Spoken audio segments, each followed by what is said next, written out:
Hi everybody, this is Wednesday, October 16th, 2024, and this has been my video journal of my recovery from the trauma of watching the BC, British Columbia New Democratic Party government lock up my little brother Paul Kierans, 64, with Down syndrome, after I complained to the police about a fraudulent forged power of attorney that the BC New Democratic Party government created to give Paul the COVID-19 shot on February 1st of 2021. So Paul and I grew up together.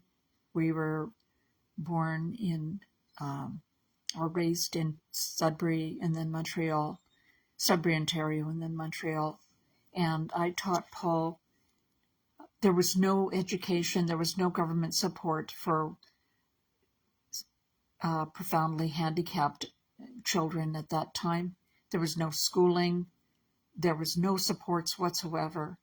And although my mother took it hard at the beginning when Paul was born, he was the 9th of 9 children. You can imagine how she must have felt. So what she did was she just turned one of our bedrooms into a preschool for mentally handicapped children. And she started her own damn preschool. My father had brought Paul home from Toronto Sick Kids against the recommendations of the medical staff. They all recommended that he be placed in Smith Falls, a huge institution for mentally handicapped children. And if he had, Paul would never have survived because the mortality rate of institutionalized children was and is very high. Children need attachment. So our family just put everything aside to raise my little brother. I spent about 1.5 years teaching him how to print the only word that he knew how to print, his first name, Paul, by teaching him P and then A and then U and then L. I taught myself behavior therapy by motivating him to learn how to print. Anyways, so I found out in January of 2022 that the BC New Democratic Party government with acting premier, self-appointed premier David Eby, who I call Evil David Eby,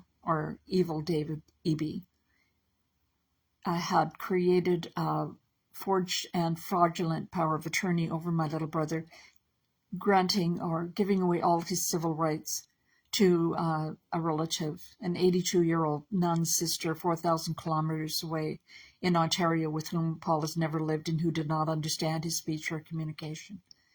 My sisters and I had 2 sisters here, had cared for Paul after my mother died on weekends and holidays. We cared for him at our homes. One sister died in 2016 and the other one moved to Vancouver Island. So it fell to me to be the last family member in Greater Vancouver to care for Paul. When I complained about the forged and fraudulent power of attorney, the group home terminated Paul's visits with me. I went to the police on August 26th of 2024 and complained about the fraudulent and forged power of attorney. The second I got my hands on the document, I could see that the signature was a forgery. And I know because I taught Paul to print his name. As soon as I went to the police, the lawyer for the group home, and with the acquiescence of the lawyer for the government of British Columbia, the New Democratic Party government of British Columbia, terminated my visits with Paul. I got a letter from the lawyer from the group home saying, "You will never see your brother again. Your visits are permanently terminated." And I went to the office of my member of the legislature, Selena Robinson, the office of my MP, and these are every single character in the sad tale is an NDP operative. So my member of the legislature for the province was Selena Robinson.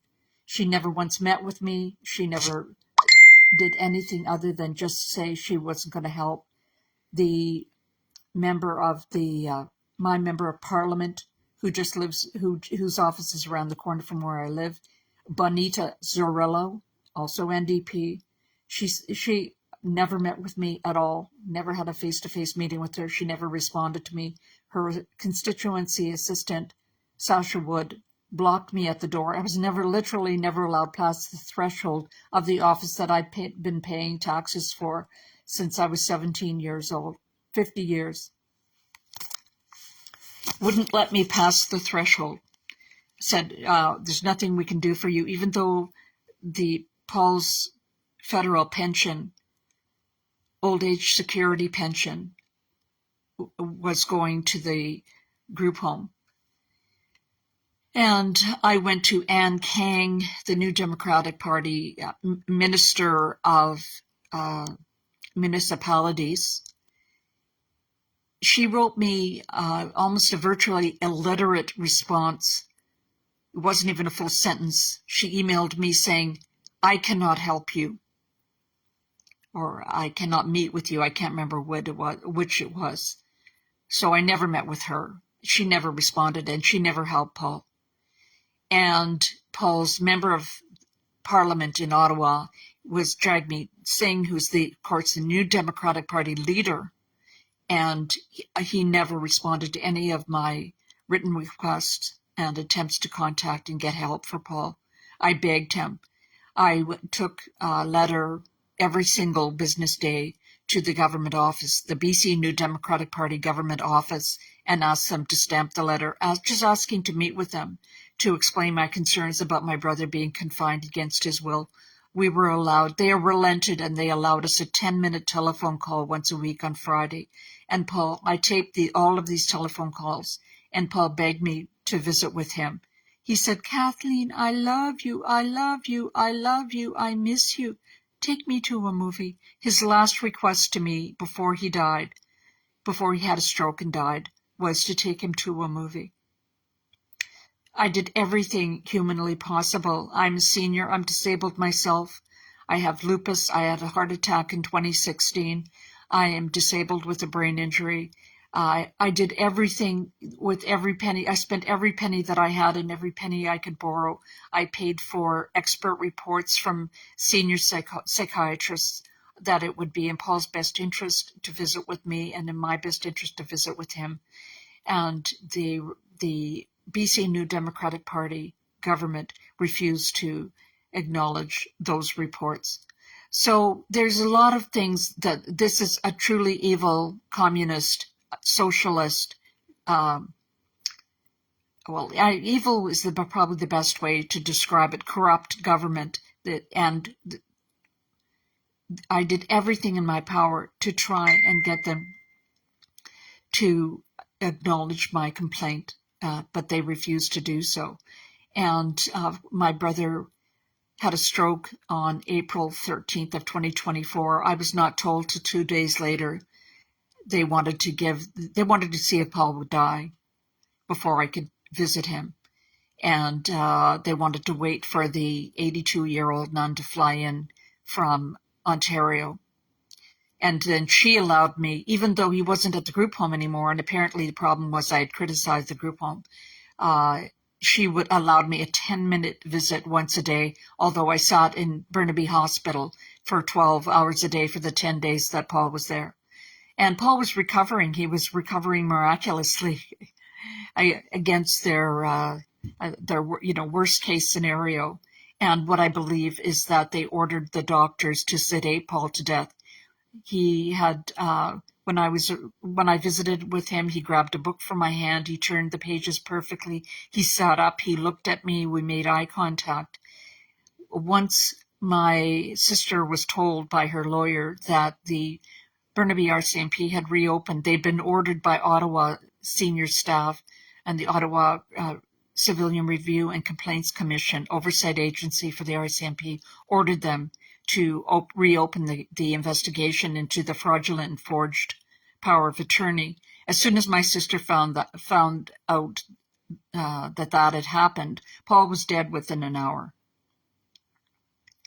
So although this new Democratic government has failed this province in the most profound ways imaginable, David Eby took on the province with, I believe it was a $7 billion surplus, ran it into the ground, ran it into a deficit.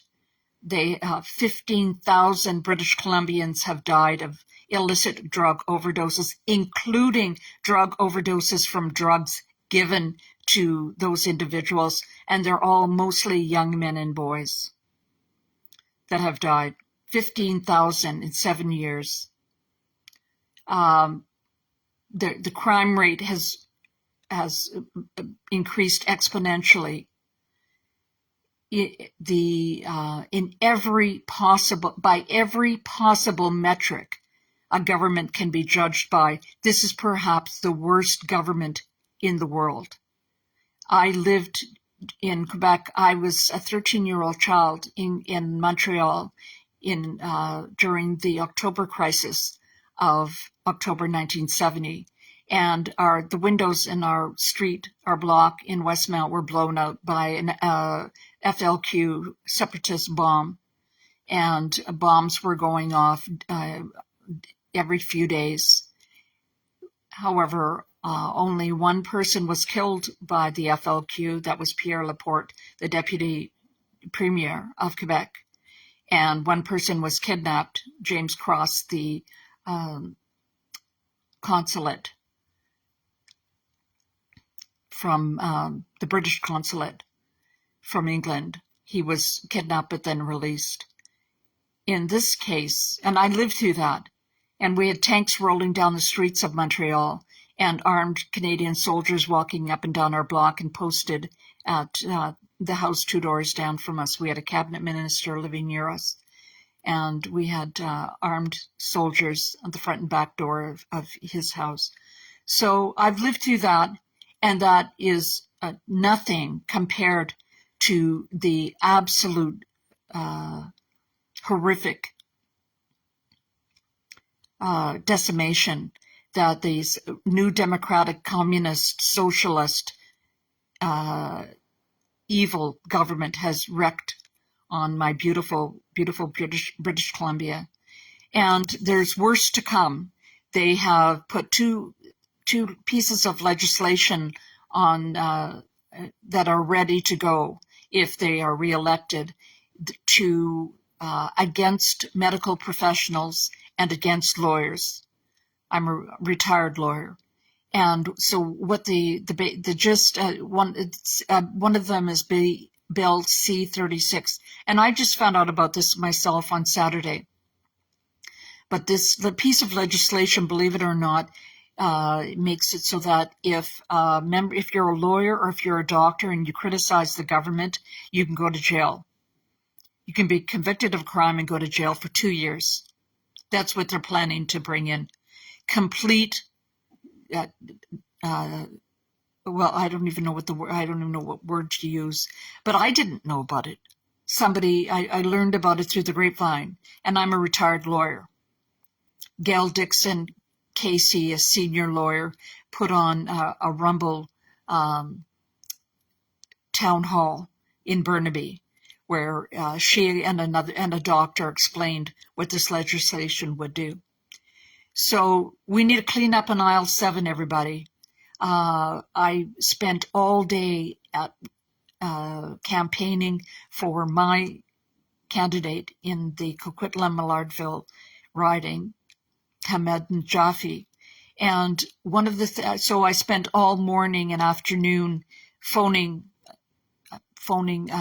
supporters and trying to get the vote out, encouraging them to vote in the advanced polls today, and also explaining how to vote on Saturday. And then another grandma just like me, a neighbor who lives nearby, and we went through 2 apartment buildings, knocking on doors and encouraging people to get the vote out.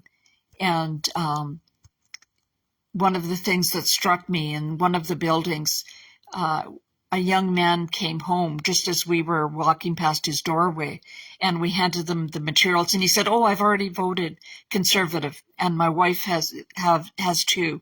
And he just said, And we said, yeah, you know, it's a very serious situation. And he said, yeah, we got to get her done. Just get her done. And that's what I think the motto of this campaign should be, get her done. So that's it for now. You can vote on now. The advanced voting is over. You can only vote now on Election Day, Saturday, October 19th, between 8 a.m. and 8 p.m. And you can vote at any voting polling station in British Columbia, as long as you've got valid ID, but it's probably best to vote at the polling station, at the voting station that is listed on your electoral card.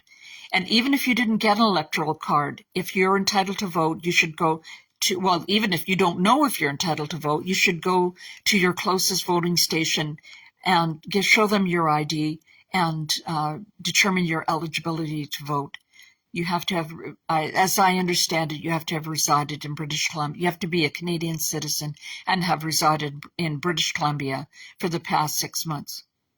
But even if you're not sure about your status, you must go. This is a do or die election, everybody. You got to get out there, vote Conservative. Don't split the vote. Don't waste your vote on Greens. People are not green. Grass is green. Trees are green. People are not green. You don't want to vote green. It's a wasteful boondoggle. We need to make this win too big to rig, because it's done electronically now. My ballot was scanned by a computer, which I'm not happy with. And the first thing that John Russett should do when he gets into power is go back to hand-viewed and witnessed voting, so that we can we have eyewitnesses to votes, rather than, once it goes into the digital forum, then they can do whatever they want. And once these communist NDP get their hands on power, they have a singular goal. They're very focused, and that's hold on to power at any cost. They care nothing about you. They care nothing about anything but bald, naked grasp for power.